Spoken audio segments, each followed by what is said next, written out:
पोखरा इनको देंगे, आप चाहो तो इसको विकास करके इनके लिए बना दो। ऐसी स्थिति में संस्था ने महिला संगठन को काम को शुरू करने में मदद की। तो संस्था द्वारा उस तालाब में हम लोग के बहुत सा पैसा दिया गया, तालाब खुदाने में, साफ कराने में, सारा चीज किया गया, बहुत पैसा दिया गया। लेकिन महिला मछुआरी महिला की माटि कटे छलिए पथिया में, आ तब प्रतीत छले जल कर ना माटि काट के तब ऊपर ल जाए छलिए। कम से कम 2-3 साल उन लोग के सफाई करने में लगा। वो सारे पॉन्ड को हम लोगों ने साफ सफाई करके मिट्टी हटा के और मछली पालन करने लायक बनाया। उसके बाद वो मछली पालन शुरू हुआ, लोगों का ट्रस्ट बना, फिर एक ग्रुप, फिर दूसरा गांव, फिर तीसरा गांव, फिर चौथा गांव। वैसे करते करते करते फिर 10 लोगों को मोटिवेट किए, 6 महीना लगा। तो 10 लोग मिलके ये जमीन दिया, फिर यहाँ पे हम लोग स्टैब्लिश किए, क्योंकि अगर मछली पालन काम करना है तो पूरा मछली का एक स्ट्रक्चर बनाना होगा ताकि लोग जान सके कि ये साइंटिफिकली कैसे हम मछली पालन करते हैं। इसके बाद संस्था ने महिलाओं को मछली पालन की आधुनिक तकनीक का प्रशिक्षण दिया। जो आप महिला लोग उसमें कुछ आमदनी करेगी, मछली डालेगी, तब कैसे मछली डालेगी, तो उसका प्रशिक्षण भी हम लोग के आंध्र प्रदेश भी दिया गया, भूसरा दिया गया, ढोली दिया गया।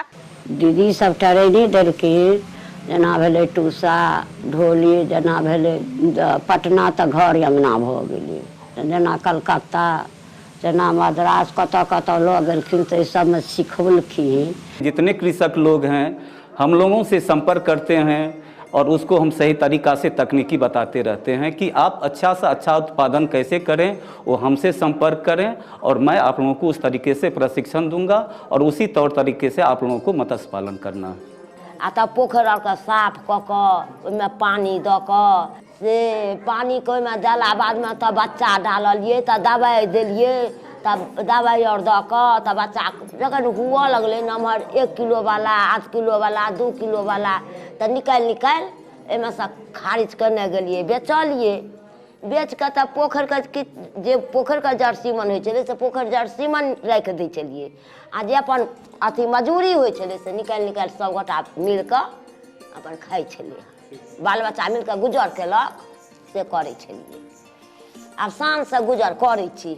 सखी का दर्शन एक ऐसे समाज के निर्माण का है जहां महिलाओं को अपनी देह और अपने जीवन पर अपना अधिकार हो। लोगों को 10 साल के लिए मिल गया, 10 साल तो एंड होगा, उसके बाद क्या होगा? क्योंकि सरकार का जो पॉलिसी था वो ये था कि 1935 एक्ट का कोऑपरेटिव्स फिशरीज सोसाइटी में जो रजिस्टर्ड है वही कोऑपरेटिव्स को सरकार सपोर्ट करेगी और उन्हीं को सरकार के पास जो भी स्कीम्स योजनाएं हैं वो उनको मिल सकता है, अदरवाइज और किसी को नहीं मिल सकता है। मछुआरा समुदाय की महिलाओं को तालाब तो मिले लेकिन उनका कोई कानूनी दस्तावेज उनके पास नहीं था। 10 साल जब बीत गया तो महिला लोग का तो कोई बंदोबस्ती नहीं था, पोखरा का कोई नहीं, कुछ नहीं, नाम निशान कुछ नहीं था। लेकिन पुरुष लोग उस समय में सोसाइटी में था, लेकिन पुरुष लोग के ये भी पता नहीं था कि मेरे नाम से तालाब बंदोबस्ती होता है। पुरुष लोग के नाम से बंदोबस्ती करवा देता था और वो लोग अपना पैसा कमाता था। जो पैसा वाला था, ब्राह्मण है, राजपूत है, बड़े वाला, कोऑपरेटिव सोसाइटी का सचिव रहता था, वो भी पैसा के लोभ पे, उसको भी उतना नहीं था, उसको भी कोई पैसा देता था, बंदोबस्ती करा देता था और मछुआ लोग के साथ बंदोबस्ती करा करके और पैसा कमाता था। तो मछुआरा हो के भी मछुआरों को पता नहीं होता था कि वो उस कोऑपरेटिव का सदस्य है अथवा नहीं है, या उस कोऑपरेटिव का वो क्या है, वो किसी को पता नहीं होता था। तो हम लोगों ने बोला कि उसमें जाने की बहुत कोशिश की है कि जो कोऑपरेटिव बना हुआ है उसमें बाकी जो लोग हैं उनको मेंबर्स बना ले, उसने कभी अडॉप्ट नहीं किया। वहां से लड़ाई फिर शुरू हो गई।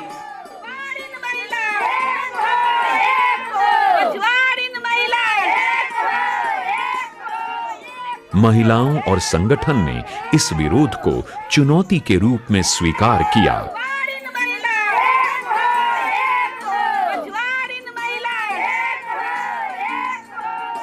महिलाएं धीरे धीरे संगठित होने लगीं और आंदोलन का स्वर मुखर हो उठा।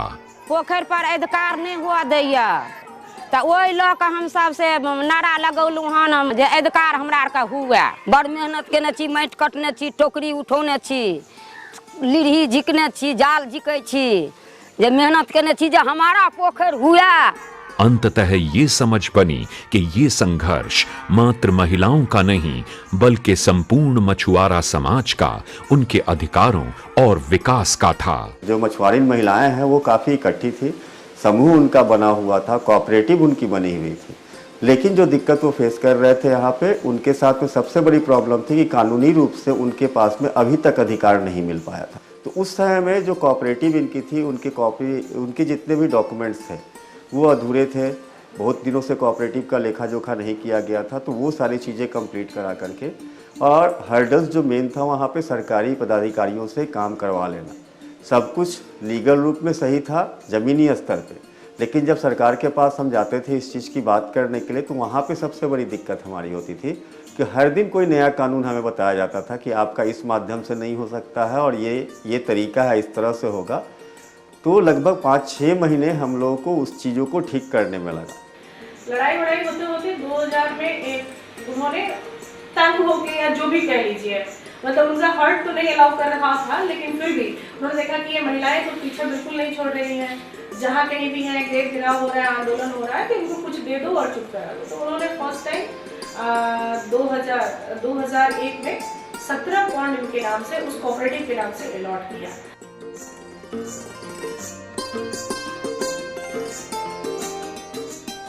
आज अंधराथारी प्रखंड में मछुआरा समुदाय की महिलाओं को तालाब पर हक मिल चुका है। अब हमरा सबके पोखर हासिल भेल पोखर तो पहले भेल छल 149, आब ऐसे 250 करीब पोखर भेटल अखुनका स्थिति में। वही से अपन बाल बच्चा के खाना खोराकी, अपन रोजी रोटी, किछु माछो के बिजनेस केलहुँ, एहि सबमे हमरा सबके बढ़िया से इनकम हुआ लागल।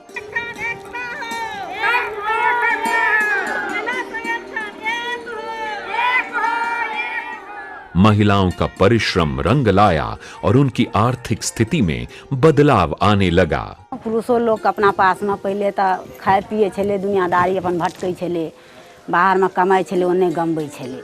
गाम में राखऽ लगलिए, अपना साथ में कमाबऽ लगलिए, तो रोजी रोटी में लागल छै। आब बहुत बढ़िया से आब खाई छी, कमाई छी, तो रही छी खूब बढ़िया से, सुखी संपन्न से। ककरो लग में एना के घोघो तानै छलिए, आब तो से नहीं करै छिए, आब ठीक रहै छिए। तकर बाद में आब जे छै जे अपन 2 पाइ बैंको में रखै छिए।